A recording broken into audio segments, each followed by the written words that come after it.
You are listening to I Am Refocused Radio with your host, Shamaya Reed. This show is designed to inspire you to live your purpose and regain your focus. And now, here's your host, Shamaya Reed. Welcome back to I Am Refocused Radio. Once again, we are here today and we have another show lined up for you all today. Today, we're talking to Nell 3D. She is a Harvard-trained subtraction activist, say that 3 times as fast as you can, Forbes Leadership Senior Contributor, and founder of the Systematic Subtraction Framework. Nell partners with high-achieving women who influence capital and culture to stop the endless add more cycle.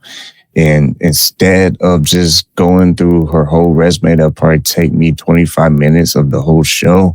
Let me just cut to the chase and say to you, Nell 3D, thank you for being on today, this morning. How you doing? I'm great, Jemiah. So glad to be here. I had to stop because it's like you have so much going on in your resume. I mean, you have amazing things you're doing with your stack that we're going to get on into later in the show. Yeah. But I just want to first and foremost say thank you for being on today, this morning, our audience, our viewers. If you can kind of shed light into your professional background and what got you started to what you're doing. Yeah. So, it goes back to when I was 12 years old and I had this really powerful kind of purpose moment. I moved between 2 towns here in Connecticut. And the first town was the capital and kind of this city that's a bit down on its luck, frankly, as a lot of American cities, right? Industry has collapsed and fallen out. And so now the elementary school I went to was lovely and very community supported and enriched with all these fabulously involved parents and teachers. The middle school I would have gone to at 13 was not. I'm sure in your area too, you have an image of what some of these under-resourced inner city schools can look like. And it's not even physically safe, much less academically or personally enriching. And so my mom was a self-employed massage therapist, but she had the wherewithal to move us across this arbitrary town line in giving me access to public schools that were, nationally recognized. And so just at 12 years old, I really saw that like the kids over there and the kids over here are the same mix of super smart or mischievous or athletic, but they were getting such different opportunities. And that just didn't sit right with me.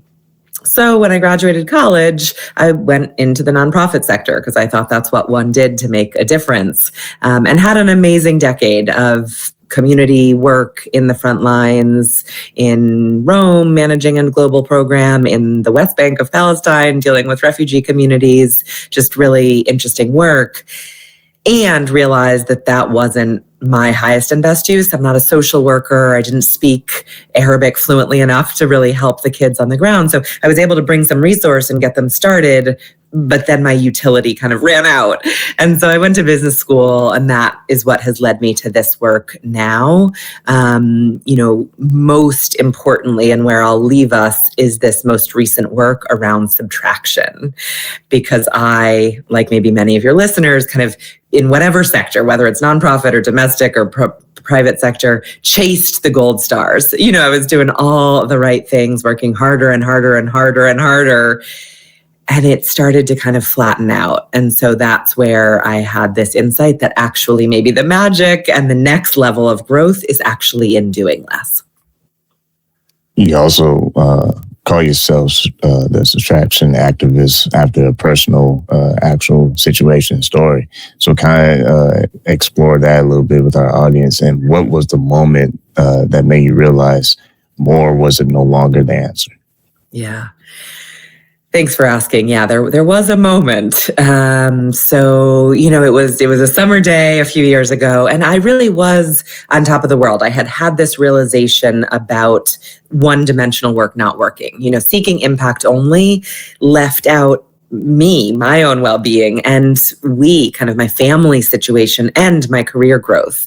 And so I had gotten really integrated. I was pursuing this 3-dimensional, Nell 3D leadership of me and we and world. And I felt aligned. I felt inspired. I was following this 12-year-old self's purpose, right? Life was good. So it's a sunny summer Friday, and I'm driving to my trainer because we all have to build our muscle and get strong to have dense bones and survive perimenopause. And it was busy. It was a busy time with all this good stuff. So I was distracted. I was in my head and running through my list of to-dos after the workout. And I glanced down at my phone in the cup holder. Maybe people can relate. And I missed a turn that I take 3 or 4 times a day. We're a mile from my house. And I went head on into a 20-ton landscaping truck. I was okay. They were okay. So I, dodged a bullet, as we say, which really could have been a bad one. And that moment really showed me that no matter the alignment, the purpose, the intentionality, the inspiration, if we are doing too much, it is physically dangerous to us, but also to people around us. And that was more than enough for me to say, okay, we've got to let some things drop because the distraction is not sustainable, not safe. Yeah, life does find a way to slow us down, whether we're ready or not ready, or if we want to or don't want to. Life has a funny way to say, you know what, time out, whether you want to take it or not. What was it like for you to put the pieces back together after that situation? Because that can rattle people a lot, but for you to not let it completely destroy you, you allow it to reposition you. Kind of tell us what was the recovery process with that? So I pride myself on throughout my life, and I don't really know if this is genetic or learned or lucky or a blend. I really lean into this idea of prosilience. So not resilience after a divorce or burnout or a head-on car crash that you caused, but actually prosilience. And this kind of idea of not just, white knuckling it and getting back in the car and driving and feeling safe and getting back on the road, but how can I move forward here, right? How can I actually let this crash, literal crash, make me a better person, and then share that with the world, whoever might want or need to hear that message, so that they don't have to have an externally imposed unwanted crash to have that realization. And so, I've always been a teacher in one way or another since before college, even in high school. Those were my earliest jobs, was always kind of some teaching or coaching. And so that process of kind of having experience, metabolizing the insight, and then serving it up to whomever needs it is something that's really familiar to me in life. And so truly, I was already really working on this lead in 3D and that alignment piece. The subtraction dropped in pretty quickly after this accident, right? It wasn't a super complicated journey of like, you're doing too much, do less. I think what evolved over those next few months as I was speaking to audiences and podcasts and corporate groups, as I do, was this stop, drop, and roll methodology of how you can actually do it. And so happy to share if that's useful. But having that teacher mode, I think, pulled it together pretty quickly for me after the accident.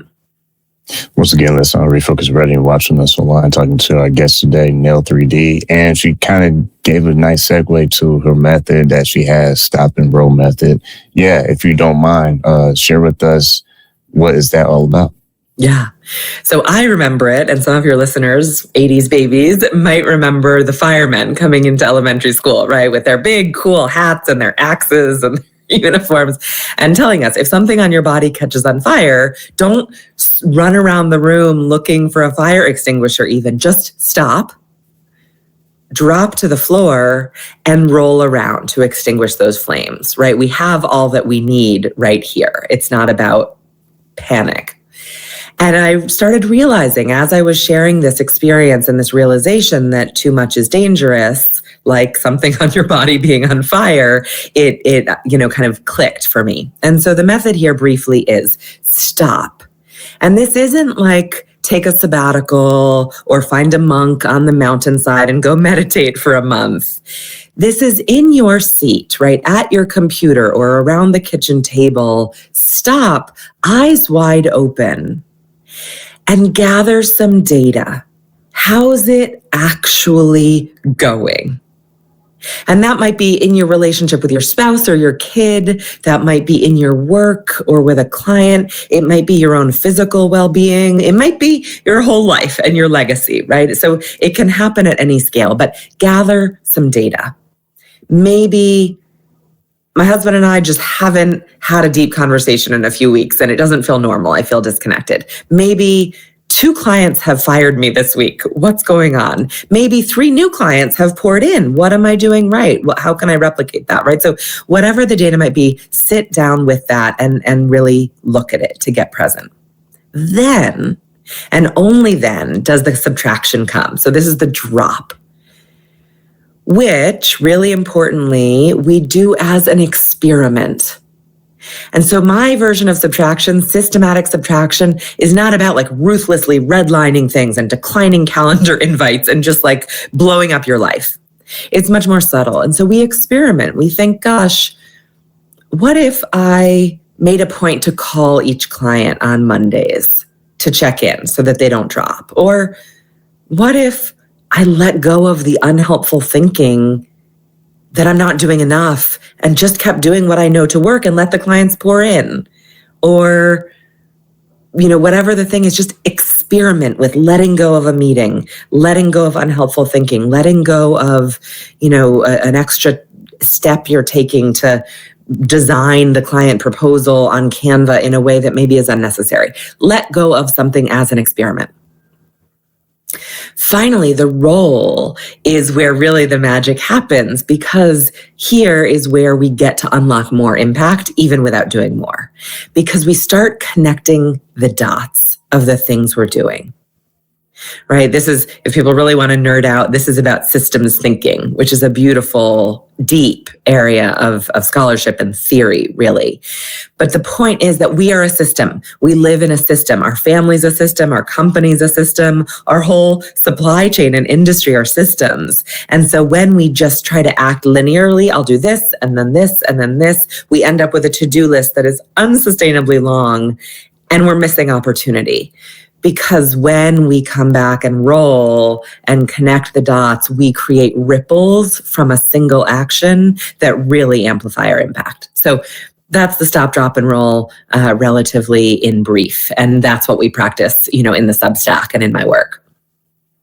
It's funny. It's like you've been listening to the show because we've been recently talking about systems, and you spoke about connecting the dots. That ties into what I want to talk to you more about, and that is the work you do with women who influence capital and culture. What was, speaking of connecting dots, what's some of the unique pressures that they face, and how are they using subtraction, not just to have a nice to have game plan, but something that's more essential to sustaining success?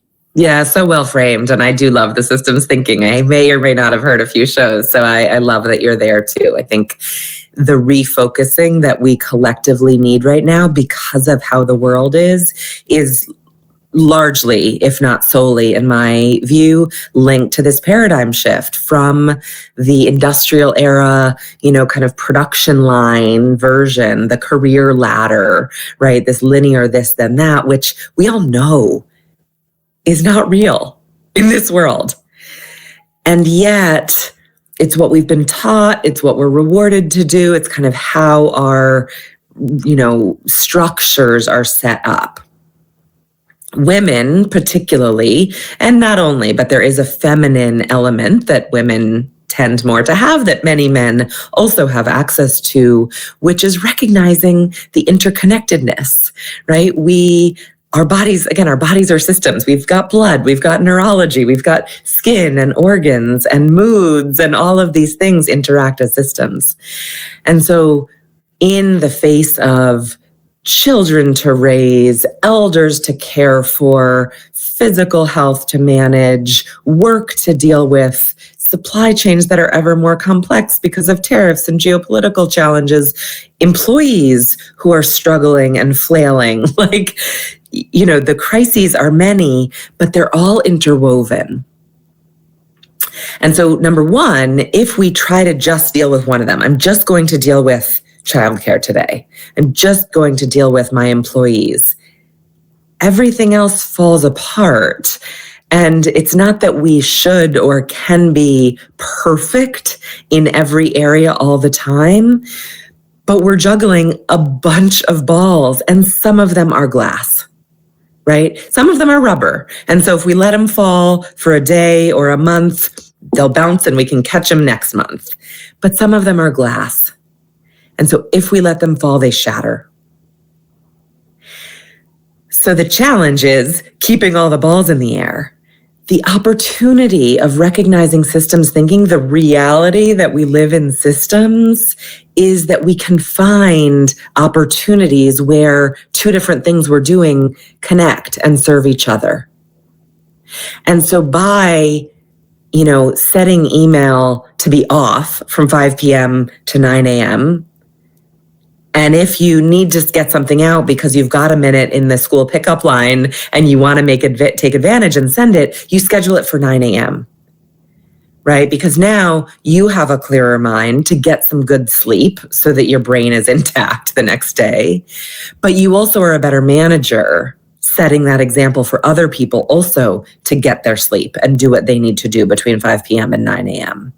And you're a bit more present for whomever you're with that evening, whether it's yourself getting a minute to read or walk or be outside, whether it's your kids and supporting them with homework or an emotional challenge at school, right? And so it's not that we're doing more, and it's not that we're doing necessarily even anything differently, but we're just thinking through those connections and those opportunities to be the systems person, to be the person we want to be in all of our systems. And people who are doing well, and what I mean by that in air quotes, doing well, they work in a system that works for them. And to your point, when you say understanding the meaning behind those points, behind those, if you will, checkpoints, mile markers, it kind of not only shows you where you are in the map, but it kind of gives you a reality check. Okay, this is where I really am versus this is the fairy tale I want to believe. Correct. And, 1,000% agree. The element I would add is that because things are changing so quickly right now, a lot of those historical, well-established checkpoints actually are not valid anymore. They actually do not matter, right? Because we have all these new technologies and new opportunities, which can be scary and difficult, but also offer massive opportunity, right? So, for example, the fact that your direct report sits and takes manual notes in every meeting, and so she's not totally present, and so she then has extra work after the meeting to organize and fact check and, control for typos and then distribute. We all know the AI note takers are pretty darn good, right? So maybe it's worth that direct report spending 3 to 5 minutes to just, make sure this is correct. Any typos, did names get recorded correctly, whatever it is. Voila, that's done. Right. And so that's just a very simple, trivial, kind of universal example. I am certain that there are many more in listeners', worlds, whether it's your personal life or professional. But we've got to, that's why the subtraction process is so important, because we have to audit and make sure that we're culling those leftover habits that are totally useless now, maybe even counterproductive. Reminds me of an interview I had probably a couple of years ago. A guy was talking about operating systems, how important it is for us to update our Windows or whatever, Mac, whatever you operate on. He said, well, it's the same thing with our lives. We have to update anything that's an outdated process that no longer serves the situation of where we're trying to go. Whatever our focus is, because it's almost like if you try to drive a car from 1950 versus we have cars that are being sold in 2026. I mean, unless it's a amazing classic stable car that is built to last, most likely is not. And at some point, we have to actually go with the times. I like what you talk about with AI, because AI it's came a long way. I mean, from everyone going crazy over ChatGPT to now everyone's talking about Grok. And I'm going to just say this, personal side note, I kind of like Grok. Disclaimer, I'm not telling anybody pick anything, but I will say I lately have seen a lot of benefits with Grok, because what Grok does, I mean, everyone does it, but I'm just saying what I personal experience with Grok, it does real time with agents. I got 4 agents, and I know ChatGPT can do it, but I'm just my experience. It's so amazing how it does things in real time, and I can give it specific instructions. Because that's the thing. To your point, you got to have a plan with these systems. You can't just have 4 systems, air quotes, agents, and you're not having clear, concise instructions for them to follow to execute the plan to get the results you're looking for. Because it's not a genie in a bottle where you just rub it and just makes you some magical report. It takes a little bit of legwork to actually plan out what are you envisioning for these tasks to accomplish. Because without that, in between point A to point B, you're still just putting points on the map without any real connection. Yes. And it's exactly right. That's exactly what I see with so many leaders right now who are being so smart and brave and proactive to use these new technologies. And because of the productivity that they unleash, people just get on, even faster on this treadmill toward wherever, either an unselected destination or an old, outdated destination. Oh, and so then when they add this element of subtraction so that they can get their human brain clear and functioning optimally, that's the superpower unlock, right? Because I've got my human brain working in my system, seeing all the overlaps that AI just doesn't see. They don't have that human 3D experience that we do. And so when I'm clear and I know where I need to go now, not where I needed to go last quarter or 5 years ago in that 1950s car, I then harness these technologies and boom, boom, boom, can get them moving really quickly to do some of that more mundane stuff that is no longer my responsibility.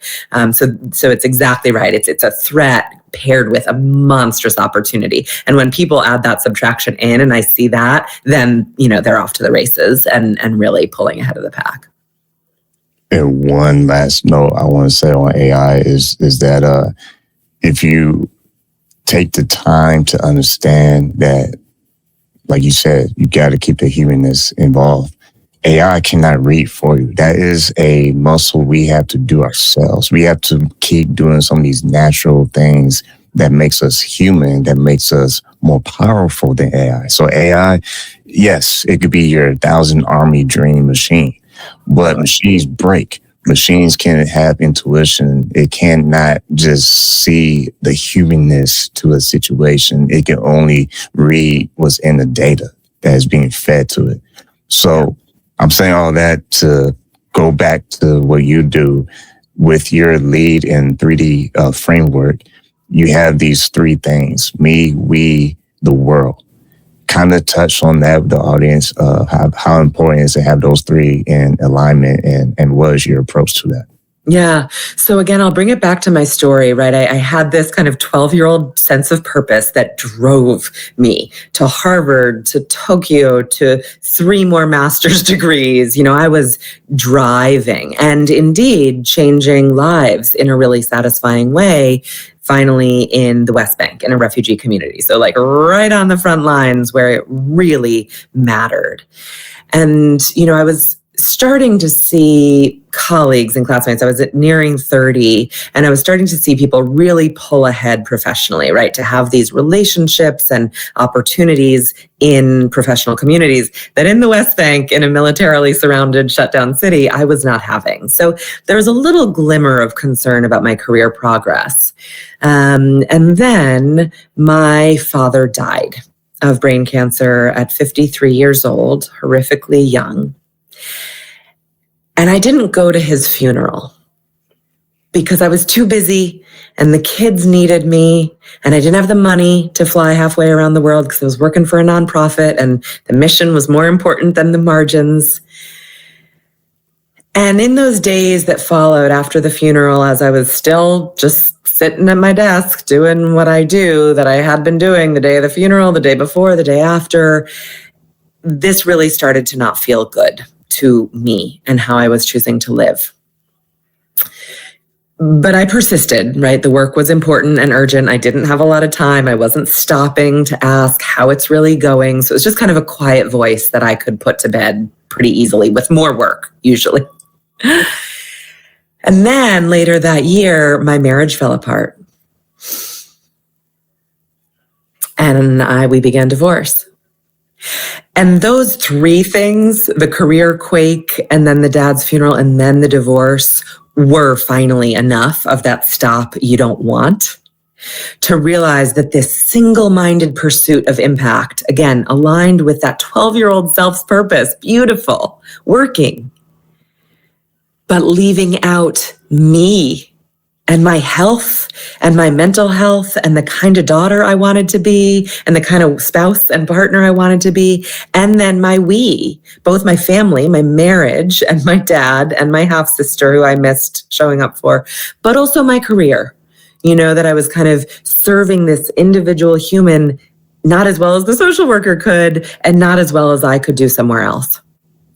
And so that was, the realization that all three dimensions matter. No matter how well we do one dimension, it's a very shaky leg to build a life on. It's got to be three-dimensional, right? The three legs of the stool that keep it from tipping are me, my holistic well-being, physically, mentally, spiritually, intellectually, right? All of the things that make me well. We, my family that I care about investing in and growing, and my work life, my team, my career, my reputation there. And finally, the world, some larger community, but in a very specific way, not in a shame-driven, I have to save the Amazon or cure cancer or end racism. Those things cannot be done by any one human. And so they just shut us down because they're overwhelming, right? And so we have to pick a very specific, right now it's about helping women who control capital and culture subtract so that they can contribute their highest and best use, nothing more, nothing less. For me, that's my impact, that's my world.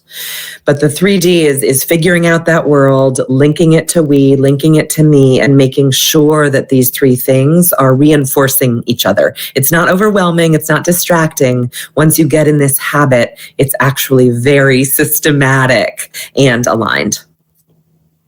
Appreciate you sharing that with us. Once again, listen to I'm Refocused Radio, watching us online, talking to our special guest today, Nell 3D. One quick more thing I want to touch on is your Substack. I teased it earlier in the show, but the Substack that you have is called Subtract to Succeed. What's one simple practice or micro subtraction that our viewers and listeners can start practicing immediately today to notice a soon enough shift later on? Yeah. Drop your unhelpful thinking. It's not written down on any to-do list. It doesn't show up on your calendar, but whatever it is for you, shoot, is this the right outfit? Ooh, did I say that clearly enough? Did I remember to invite that person? Did I pay last or did they? Whatever the spirals are, not suggesting that you not be reflective. Obviously, I'm a big fan of self-reflection and growth, but we all know when it tips from helpful self-reflection and debrief of the day to unhelpful spiral. And so just a little bit sooner, a little bit earlier in the spiral, try to catch yourself and just drop it. Just let go. It is a micro thing, but oof, it changes lives. That's great. You also have a book that I want people to know about. Tell us the title of the book that you have, artists that can check out and where they can get it.